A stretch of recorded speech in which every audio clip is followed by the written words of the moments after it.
Hybrid by Beth Cooper. 1 month, one stinking month, and no leads to go on. Detective Jane Olsen sighs heavily and wipes the sudden tears from her eyes. Her mate, Jake Olsen, was found dead a month ago at the Memorial Park. He had puncture wounds all over his body and a few surgical incisions that had been sewed shut. Forensics and some of the best detectives in the department have been combing through any and all the evidence looking for something they missed. The phone on Jane's desk rings suddenly, startling her out of her thoughts. She answers it. Detective Olsen? Jane, this is Sarah in Forensics. I found a wolf hair on Jake's shirt that doesn't match his DNA. Sarah gushes out excitedly. Not only were Sarah and Jane members of the same pack, they were also best friends. A sting of pain passes through Jane at the mention of Jake's name. What? Really? Jane nearly shouts into the phone, jumping up out of her chair. A few other officers in the cubicles turn to look at her questioningly. Sarah chuckles on the other end of the phone. Yeah, I know. Who would have thought that I, Sarah Woods of the Seattle PD, would have missed a clue on a body? I should be taken out and flogged. Sarah jested. I have already traced the DNA to a James Weston. He was an assistant to Dr. Daniel Hoffman. They both worked at the University of Washington until 6 months ago. They were terminated for performing unethical experiments. James went missing a month later, Sarah stated. Sounds fishy to me, Jane commented, tapping her fingers on her desk. Okay, thanks. I will do some digging. The friends chatted a few more minutes and then hung up. Jane then started pulling up background information on James Weston. Apparently, he was top of his class in genomic science and started assisting Dr. Hoffman, who was his professor, midway through his junior year. Jane wrote down the names, addresses, and phone numbers of his family and his friends at the university. After making a few calls and making a stop at the university to talk to a few of James's fraternity brothers, Jane found out that James was a werewolf as well. But he was part of another pack that was northwest of the city, while her pack was southeast of the city. Jane starts piecing together that perhaps Dr. Hoffman and James were running some sort of experiments on werewolves, and that perhaps James had been the first guinea pig. Although his body had not been found, if he is dead.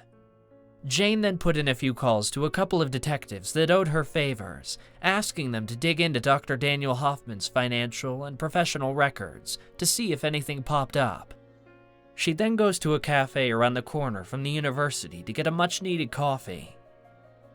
After a few hours of sitting at the cafe and doing what Google searches she could on Dr. Hoffman, she receives a call from one of the detectives.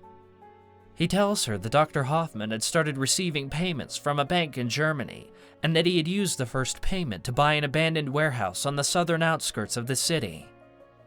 Jane thanks him profusely and hangs up. After throwing a couple of tens on the table, Jane heads to the warehouse. As Jane makes her way to the address that the detective gave her, she mind-links a few members of the pack for them to meet her there. When she arrives, 5 of the warriors from the pack are there waiting. I smell blood, she says aloud. Yes, Luna Jane. We smelled it when we got here, but we waited for you to arrive, since you are the authorities and our Luna. The beta Thomas agreed. Luna is the term used for the alpha female in a pack. Good boys. Jane grins at them as they all roll their eyes. Let's go. Thomas, you and Fred head around back to search for an exit. Travis, Will, and Pete, you guys are with me, Jane commands. Everyone nods their heads in understanding and the group splits toward the building. The scent of blood grows stronger as they approach the building. Jane keeps her hand on her gun while looking around for any signs of security. She sees no cameras, but there appears to be new wiring running into the building. A bay door is open and looks like the only opening on the front of the building. Jane jumps up onto the dock swiftly, draws her gun and looks around. It is dark in the building, but that does not bother the werewolves as they have excellent sight in the dark. It looks like any other warehouse. Debris and old materials are scattered about on the floor and machinery.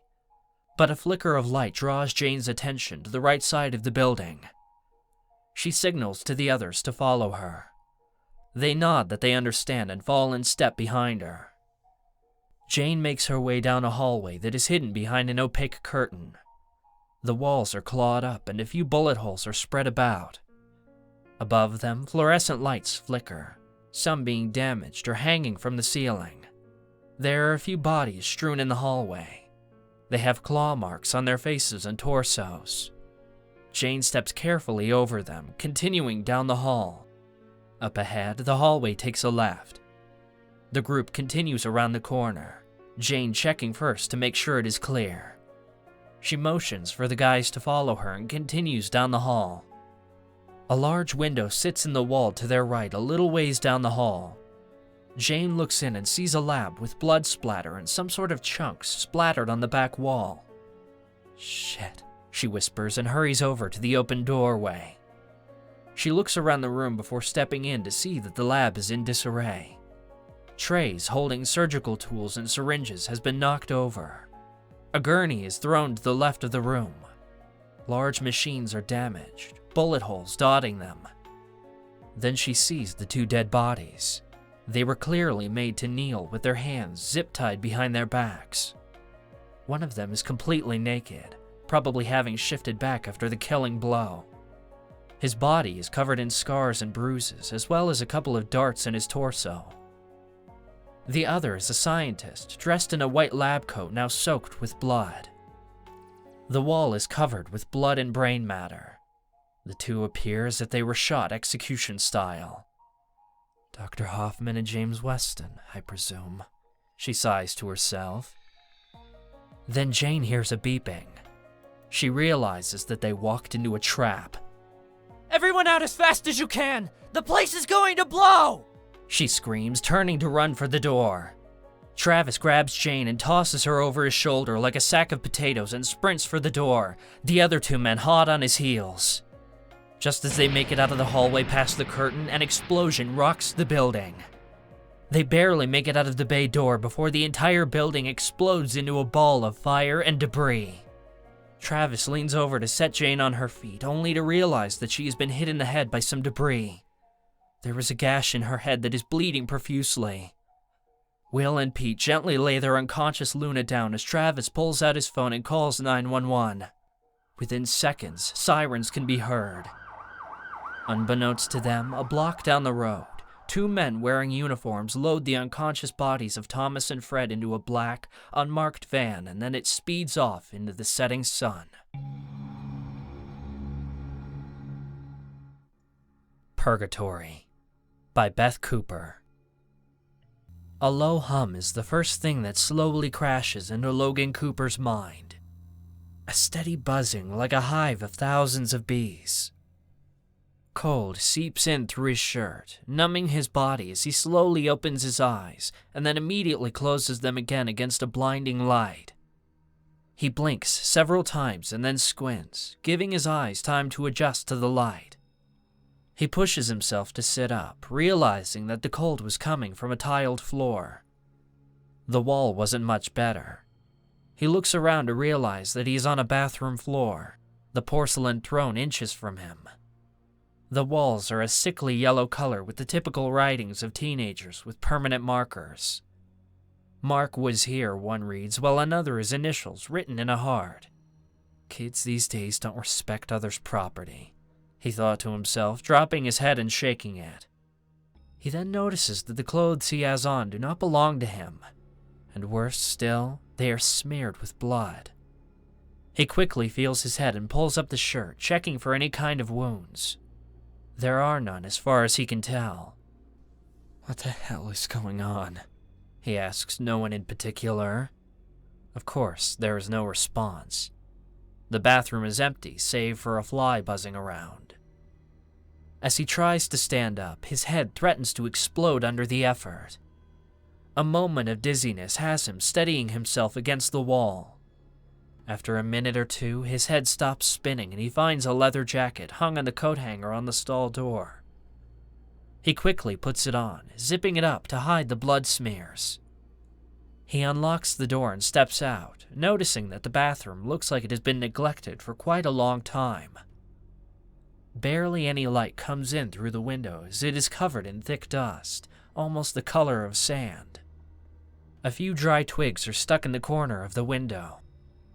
Taking a closer look, Logan determines that they look like a piece of tumbleweed or some such thing.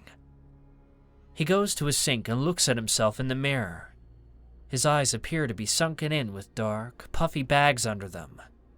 His skin is a sickly pale color compared to the normal rich tan he usually has. His hair is disheveled and tangled to the point of being matted. He searches the pockets of the jacket and finds a small comb in one. He pulls it out, looking at it. It looks like one of those combs that you see greasers use in the old movies. He quickly works out what knots he can and then splashes his face and hair with water. After combing his hair again and attempting to style it into his normal side part, he stashes the comb back into the pocket he found it in. He pulls the door to the bathroom open and steps out. It's like stepping back in time. He finds himself in an old diner, like a 1960s style diner, complete with checkered floor and red and white booths. He steps around the corner and sees a long bar with bar stools spaced in front of the bar counter. About 6 other people are sitting in booths, plates with food sitting in front of them, but no one seems to be eating or talking. No one acknowledges him as he walks by a few of the booths. The waitress stands behind the bar, wiping down the counter and putting some glasses into a plastic tub. The cook, who could be seen through a little cutout window, busied himself cooking food for zombie-like people. Logan takes a seat on one of the bar stools and the waitress walks over and puts silverware and a menu in front of him. Then she looks at him expectantly. I'll just have a Coke," Logan says. The waitress just nods her head and walks down to the end of the bar. She takes a plastic cup from a large stack and fills it with Coca-Cola before bringing it back to Logan. She sets it down in front of him and once again stares at him expectantly. I need a minute to look at the menu," Logan says. Again, the waitress nods her head and walks off. Logan shakes his head. "I guess customer service isn't a thing around here," he mutters to himself. Picking up the menu, he looks at the offerings. The prices stun him with how cheap they are. A cheeseburger is listed as 75 cents with all the works. The Coke that he ordered is 5 cents. What is going on? He thinks to himself. After about 5 minutes, the hefty waitress saunters back over in front of Logan. Again, she looks at him expectantly. He looks at her, thinking that if he waits for her to speak first, maybe he can gather where he is. She stands in front of him with the same expression on her face, looking at him but not really seeing him. Her eyebrows raise as if she is waiting for him to say something. Logan looks at her name tag. Her name is Phyllis. "Okay, Phyllis, you've been over to take my order a couple times, but yet you haven't greeted me or asked me how my day is going. Is your day really that bad?" Logan asks her sternly. Phyllis scrunches her brows together, then rolls her eyes. She points to a cheeseburger on the menu and then looks at him questioningly. It then occurs to Logan that perhaps she cannot speak. "Oh, it just occurred to me that perhaps you are mute. I'm very sorry for my actions," he says, embarrassed. "Yes, a cheeseburger and fries would be fine." Phyllis jots down the order on the pad of paper she holds and then rips it off and hangs it on a wire in the window to the kitchen. The cook takes it off the hook and looks at it before grunting and putting it back on the wire. Logan looks around, noticing that the same people are still sitting in the booths, not eating or talking or even paying attention to the music that is coming from a jukebox in the corner. He then notices that the music is very distorted, as if the record isn't being spun fast enough for the music to play properly. He takes a sip of his Coke, which is flat, and then walks over to the jukebox. Looking into the window of the jukebox, he notices that the music listed are songs from the 1960s. The list runs the gamut, from Elvis to the Beatles. "Wow, this diner sure takes the 60s theme seriously," he thinks to himself. He looks below the list of music to see that the record is warped and definitely not spinning at the rate that it should. Or at least from what he knows of records, it's not. Shaking his head at the complete and utter neglect of the place, Logan walks back to his seat at the bar. Within a few minutes, Phyllis saunters back over to him and sets a plate filled with a greasy cheeseburger and even greasier fries. His stomach growls its opinion, and Logan picks up a fry and sticks it in his mouth. Even though the fry is greasy, it doesn't taste like it. It is bland, no flavor at all. He looks around for a salt shaker but sees none. He waves Phyllis over. She brings the salt shaker over and sets it in front of him before returning to her post in front of the sink. Logan stares at the shaker incredulously. How did she know I was going to ask for the salt? He questions himself. Shrugging his shoulders, he takes the salt and sprinkles it on the fries. Then he tries the burger. Picking it up with both hands, he brings it to his mouth and takes a large bite. Again, no flavor. It's as if everything is just bland. No seasoning, not even the slightest hint of flavor. Actually, he doesn't even taste the pickles or onions on it. He sets it down and tries another fry. Even after putting salt on the fries, there is still no taste. Maybe that is why no one is eating the food. Out of politeness, Logan manages to choke down the food. When Phyllis returns with the check, Logan notices that her skin has taken on a pale pallor and her eyes look glazed over. Had a long day? He asks her. Phyllis just stares at him, no emotion or hint of an answer. She just stands there and stares at him. Feeling completely creeped out, Logan again searches through his pockets and finds a couple of dollars. He hands them to her and she turns and seems to glide back to the register. As Logan stands up, he notices a newspaper further down the bar and moves to pick it up. Looking at the newspaper, Logan is shocked at what he sees. The date reads February 22nd, 1965. The headline reads, Malcolm X shot and killed at Harlem rally. Maybe this is just another ploy to make the 60s diner seem more authentic, he tries to rationalize. But the newspaper is not aged like it is 50 years old. It's fresh, as if it just came off the presses. Then Logan looks up at the people once again. The people in the booths look as if they have decayed. Their hair is very thin and stringy. Their eyes are missing, and the flesh and skin looks as if it has been dehydrated and pulled taut across their bones. He jumps back and lets out a yelp. When he looks over at the bar, he sees Phyllis collapsed against the bar. There is blood pooling under her and dripping onto the floor. Logan rushes over to her and slowly tries to lift her up. As he does so, he sees that her eyes are completely white and her head lolls backwards, revealing a large gash across her throat. He screams and drops her body back on the counter. Looking through the window, the cook is also slumped forward, but he looks as if he was on fire. His skin is black and charred. His clothes are just tatters and barely hanging onto his body. Logan puts his hand over his mouth as his stomach tries to regurgitate the food he has just eaten. Dropping the newspaper, Logan dashes for the glass doors. Throwing them open, he steps out into a completely barren desert. The sun is high in the sky and there are no cars to be seen.